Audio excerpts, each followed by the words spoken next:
Rohingya घुसपैठियों पर supreme court की फटकार के बाद रोया टुकड़े टुकड़े गैंग।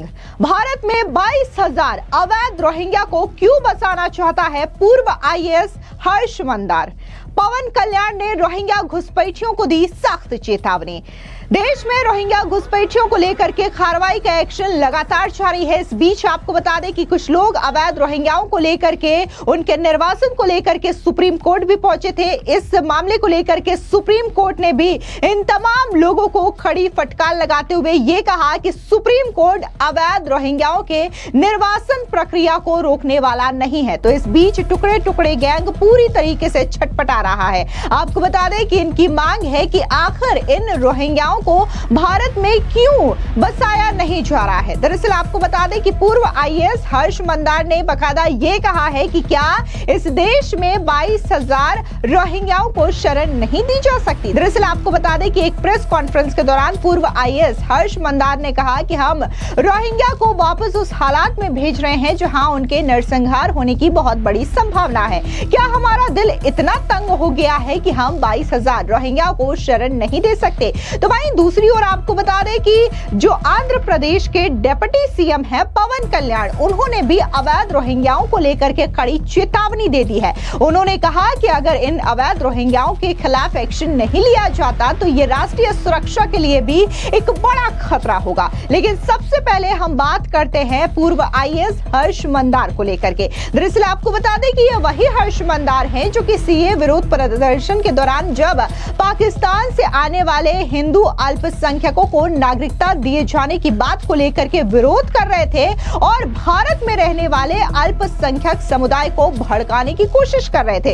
ऐसे में लोग अब ये सवाल उठा रहे हैं कि अगर पूर्व आईएएस हर्ष मंदार को इन अवैध रोहिंग्याओं को लेकर के इतनी ही चिंता है, वो इन अवैध रोहिंग्याओं के बारे में इतना ही सोच रहे हैं, तो सबसे पहले वो अपने ही घर पे इन्हें जगह क्यों नहीं दे देते। सीधे तौर पर जिस तरीके से हर्ष मंदार ने ये सवाल खड़ा किया है कि क्या हमारा दिल, हमारा देश इतना तंग हो गया है कि हम 22,000 अवैध रोहिंग्याओं को शरण नहीं दे सकते, तो ये सिर्फ शरण देने का मामला ही नहीं है, बल्कि सवाल तो लोग ये भी उठा रहे हैं कि क्या इन 22,000 अवैध रोहिंग्याओं के लिए ही देश का आम नागरिक टैक्स पे करता है जिनका फायदा ये उठा सके। दरअसल आपको बता दें कि इससे पहले सुप्रीम कोर्ट ने शुक्रवार को एक रीट याचिका पर सुनवाई के दौरान गंभीर सवाल खड़े किए। इस याचिका के जरिए दावा किया गया था कि भारत सरकार ने 43 रोहिंग्या शरणार्थियों को जबरन इंटरनेशनल समुद्री क्षेत्र में छोड़ करके म्यांमार वापस भेज दिया है, जिसमें ज्यादातर महिलाएं, बच्चे और गंभीर बीमारियों से पीड़ित बुजुर्ग शामिल हैं।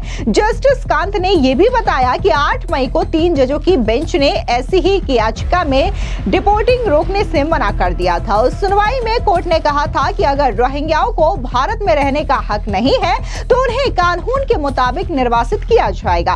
कोर्ट ने याचिकाकर्ता के दावों पर फटकार लगाते हुए सवाल खड़ा किया, कहा कि जब देश मुश्किल वक्त से गुजर रहा है तब ऐसी काल्पनिक कहानियां सामने लाई जा रही है। गोंसाल्विस ने कोर्ट से रोहिंग्याओं के मानवाधिकारों की रक्षा की गुहार लगाई और बताया कि देश में 8,000 रोहिंग्या यूएनएचसीआर कार्ड के साथ मौजूद है, जिसके बाद से ही लगातार अवैध रोहिंग्याओं को लेकर के कई सारे सवाल खड़े हो रहे हैं। लोगों ने तो ये भी कहा कि क्या ये देश जो है वो एक धर्मशाला है जहां पर कोई भी आकर के आराम से रह सकता है। अब खास तौर से रोहिंग्याओं को लेकर के भी इसलिए सवाल खड़े हो रहे हैं क्योंकि अभी हाल ही में जब से भारत पाकिस्तान के बीच तनाव के जो हालात हुए हैं उसमें से कई सारे पाकिस्तानी जासूस भी निकल रहे हैं और ऐसे में रोहिंग्या नागरिक भी यहाँ पर बड़ी तादाद में रह रहे हैं। ऐसे में इन घुसपैठियों के खिलाफ भी सख्त कार्रवाई की जा रही है। वहीं दूसरी ओर बात अगर हम आंध्र प्रदेश के डिप्टी सीएम पवन कल्याण की करें तो उन्होंने रोहिंग्या घुसपैठियों को लेकर के सख्त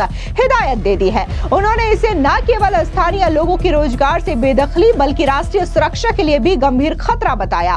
पवन कल्याण ने सवाल उठाया कि ऐसे लोग आखिर आधार कार्ड और राशन कार्ड कैसे पा जा रहे हैं। दरअसल पवन कल्याण ने कहा कि 2017-18 के बीच मुझे खासकर सुनार समुदाय से कई शिकायतें मिली कि बंगाल से लोग आंध्र प्रदेश आकर के काम करने लगे हैं। शक है कि इनमें से कई सारे म्यांमार से आए रोहिंग्या है। इसके पीछे स्थानीय स्तर पर कोई नेटवर्क काम कर रहा है जिसकी जांच बेहद जरूरी है। मैंने इस विषय को संबंधित अधिकारियों के साथ साझा भी किया है। आप भी सुनिए कि आखिर आंध्र प्रदेश के डिप्टी सीएम पवन कल्याण ने क्या कुछ कहा इन अवैध रोहिंग्याओं को लेकर के।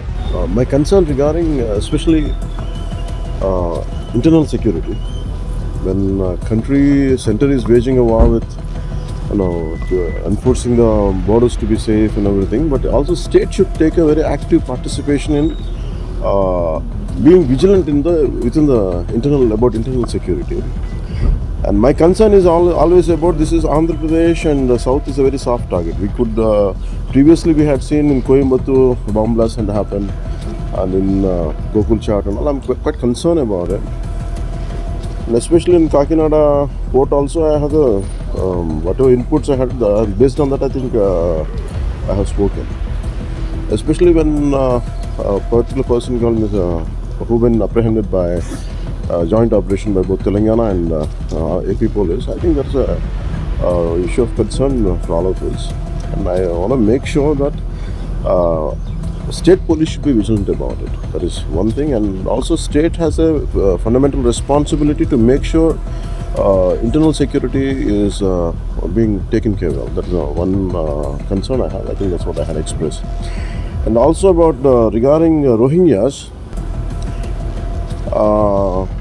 for last few years, I'm saying I can say from 2017 to 2018, I had been noticing people been complaining to me when we were in opposition, 2017, 2018, especially in certain parts of AP.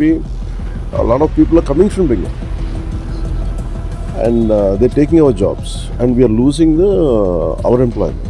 And this came from Goldsmith. This came from especially I heard it more from a Goldsmith sector. I said, where these guys are coming from? These guys are coming from Calcutta. I said, in all these decades, Calcutta been is a part of it. West Bengal is a part of it. How come sudden influx of migration from? Then we understood that it is from Rohingya people, whatever, Myanmar. And the problem is in Telangana or Andhra Pradesh, the main concern is the job should get for locals only. And even the previous government also said major percentage job should go to only for locals. I think everyone's concern is that to give if you don't provide a local employment, that would be an issue. Even if you look at Telangana statehood also, it is based on one of the three main objectives. One objective is about having employment for the local, for the native group.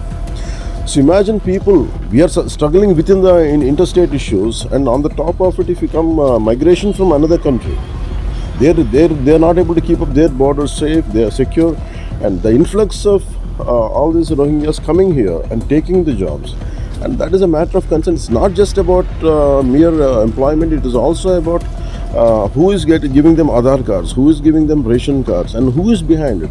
There must be a group of people locally should be supporting you. I think that's what I conveyed to DGP to look into it. I think that's one point. दरअसल आपको बता दें कि भारत में लगातार बांग्लादेश और Rohingya नागरिक अवैध घुसपैठ के खिलाफ लगातार एक्शन तेज है। इसी क्रम में केंद्रीय गृह मंत्रालय ने अवैध बांग्लादेशी और रोहिंग्या घुसपैठियों के खिलाफ कार्रवाई तेज कर दी है। अवैध बांग्लादेशी और रोहिंग्या लोगों को डिपोर्ट करने के लिए सरकार ने एक खास योजना बनाई है। सरकार ने इसके तहत देश के सभी जिलों में अवैध तरीके से रह रहे विदेशी नागरिकों को चिन्हित कर होल्डिंग सेंटर में रखने के निर्देश दिए हैं। केंद्रीय गृह मंत्रालय ने इस मामले में सभी राज्य सरकारों को खत भी भेजा है। फिलहाल इस पूरी खबर पर आपकी क्या राय है, कमेंट सेक्शन में जरूर बताएं। धन्यवाद।